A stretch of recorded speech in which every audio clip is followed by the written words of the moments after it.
A developmental psychologist told me something that shook me to my core. She said, your baby doesn't know you love them just because you feel it. They know you love them through specific experiences and interactions. And if those are missing or inconsistent, your baby's developing brain interprets it as you don't care about me, I'm not important, I'm not safe. I was making 10 common mistakes that were accidentally sending the message to my baby that she wasn't loved, even though I loved her desperately. These weren't obvious things like neglect or abuse. They were subtle daily patterns that most well-meaning parents do without realizing the impact on their baby's developing sense of security and worth. Once I understood what these mistakes were and fixed them, my baby became noticeably calmer, more secure, and more joyful. The 7th mistake absolutely devastated me because I've been doing it multiple times every single day. If you have a baby or toddler and you want to make absolutely sure they feel deeply loved and secure, hit that like button and subscribe right now because these 10 mistakes could be affecting your baby's attachment and sense of a thought-beam. And subscribe right now because these 10 mistakes could be affecting your baby's attachment and sense of attachment and sense of worth without you even knowing it. Let me start with the first mistake, and it's one almost every parent makes in our modern world. The mistake is being physically present but emotionally absent or distracted, particularly during caregiving moments like feeding, diaper changes, and playtime. When you're feeding your baby but scrolling through your phone or changing their diaper while watching TV, or playing with them while mentally planning dinner, your baby's developing brain registers this. They reach out through eye contact, sounds, and movements, and when you don't fully respond because you're distracted, they learn their bids for connection don't matter. Babies need what researchers call serve and return interactions. Your baby serves by making a sound or looking at you, and you return by responding with eye contact, words, or touch.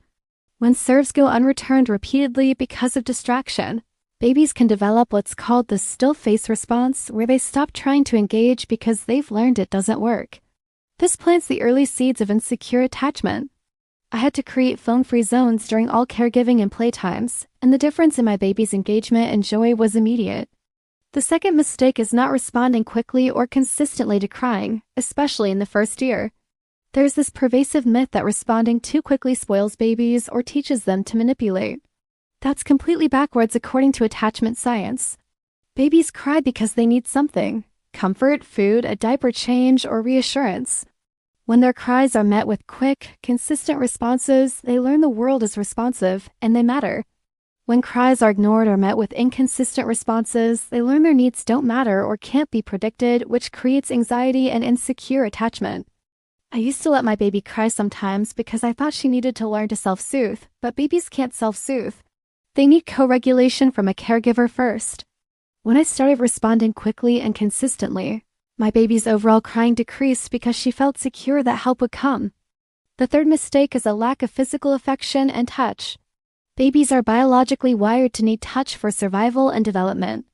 Touch releases oxytocin, the bonding hormone, and helps regulate their nervous system.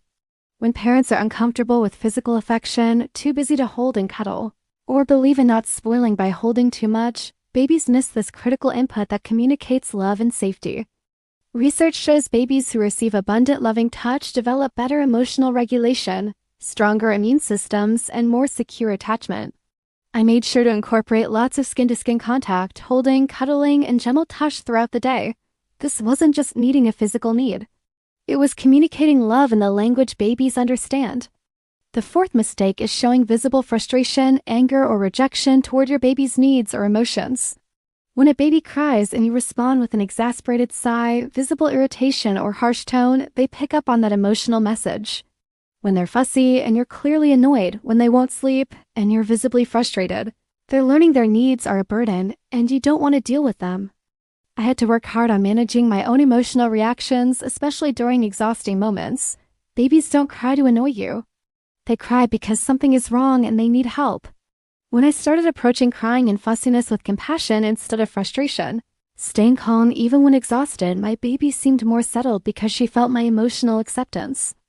The fifth mistake is inconsistent emotional availability. Some days you're warm, engaged, and responsive. Other days you're withdrawn, short-tempered, or emotionally unavailable, depending on your stress or mood. This unpredictability teaches babies they can't count on you, which creates anxious attachment. They never know which version of you they're going to get, so they're hypervigilant and insecure. While we can't be perfectly consistent every moment, we can work toward being reliably warm and responsive most of the time. I had to address my own mental health and stress management so I could show up more consistently for my baby instead of being emotionally volatile. If you're realizing patterns you want to change, subscribe and turn on notifications because we share attachment research and practical ways to build secure bonds with your children. The sixth mistake is not making eye contact during interactions. Eye contact is how babies read emotions, feel seen, and build connection. When you avoid eye contact, look at your phone instead of their face, or are generally disconnected visually during interactions, babies feel unseen and unimportant. I started making deliberate eye contact during every interaction, looking into my baby's eyes while feeding her, making faces and smiling during diaper changes, and maintaining eye contact during play. This simple shift made her light up because she felt truly seen. The seventh mistake, and this is the one that hit me hardest, is treating care tasks as chores to rush through rather than opportunities for connection. I would change diapers as fast as possible while thinking about the next task, feed her while mentally making my to-do list, and get her dressed quickly without engagement. I was physically caring for her but emotionally disconnected from the experience, treating her like a task to complete rather than a person to connect with. When I shifted to treating every caregiving moment as sacred connection time, narrating what I was doing with warmth, making it playful and engaging, showing her she was the most important thing in that moment, everything changed. These moments became joyful instead of tedious, and my baby became more cooperative and happy. The eighth mistake is comparing them to other babies or showing disappointment in their developmental pace. When babies sense you're anxious about their milestones, comparing them to others, or disappointed they're not sitting up, walking, or talking yet, they pick up on that energy. They learn they're not measuring up, they're not good enough as they are. Every baby develops on their own timeline, and your acceptance of their individual pace communicates unconditional love. I had to let go of milestone anxiety and celebrate my baby exactly where she was. The ninth mistake is not protecting their sleep and routine, which creates chronic stress. When babies are overtired, overstimulated, or lacking a consistent routine, their nervous systems are constantly stressed. They need predictable sleep and rhythms to feel secure. Chaotic schedules and poor sleep communicate that the world is unpredictable and unsafe. I had to prioritize my baby's sleep schedule even when inconvenient because well-rested babies feel more secure and regulated. The 10th mistake is failing to repair when you do mess up. Every parent has moments of disconnection, frustration, or not meeting their baby's needs optimally. What matters is repair. Coming back after you were short-tempered, reconnecting after a rupture, being warm and present after being distracted. Babies are incredibly forgiving when repair happens consistently. I learned to notice when I've been disconnected or harsh and deliberately repair with extra warmth, cuddles, eye contact, and presence. This taught my baby that relationship ruptures can be healed, which builds secure attachment.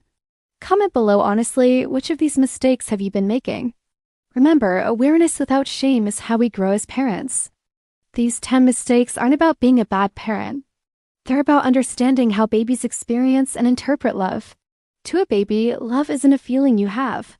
It's a consistent presence, quick responses, warm touch, emotional attunement, eye contact, joyful connection, acceptance, stability, and repair. When these experiences are present, babies develop secure attachment, which is the foundation for emotional health, relationships, and resilience for life. If this video opened your eyes to ways you might be accidentally undermining your baby's sense of being loved, share it with another parent. We all need this knowledge. Drop a comment sharing which mistake you're going to work on, or share how you've seen your baby respond to changes you've made. And subscribe because we're building a community of parents who understand attachment and are committed to giving babies the secure foundation they deserve. Thank you for being here and for caring enough to examine your patterns honestly.